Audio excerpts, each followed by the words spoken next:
Chine est très intéressante en ce moment à suivre parce qu'elle est l'exemple parfait d'un pays qui est en train de bâtir une stratégie d'influence. La Chine est déjà une puissance et ça personne ne le conteste. Elle a son siège au Conseil de sécurité. C'est une puissance militaire, c'est une puissance démographique, une puissance économique en large, déjà largement arrivée pratiquement au numéro 1 ou au numéro 2 mondial selon les classements. Ce qu'il lui faut maintenant, c'est reconstruire une image et projeter une nouvelle image et une influence nouvelle dans le monde entier. C'est ce qu'elle tente de faire et c'est ce qu'elle essaie de faire aussi à travers des outils, des instruments nouveaux.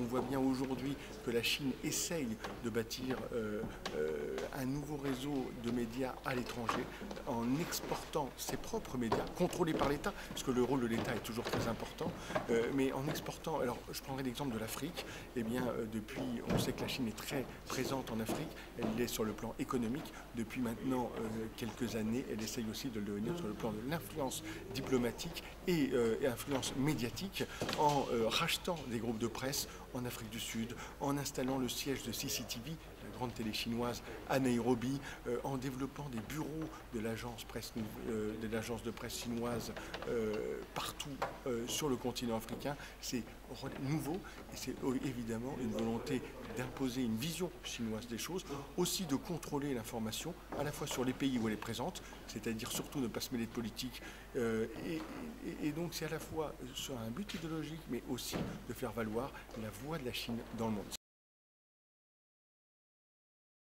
Dans le domaine culturel, c'est évidemment les instituts Confucius. Ces instituts ont été créés en 2004. Au départ, le premier institut Confucius a été mis en place à Séoul, en Corée.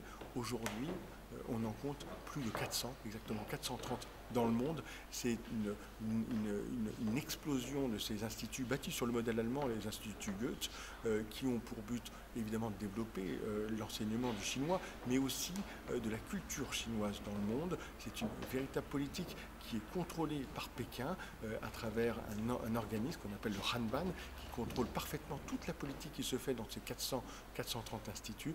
Et ça, évidemment, c'est aussi un vecteur d'influence et donc de puissance.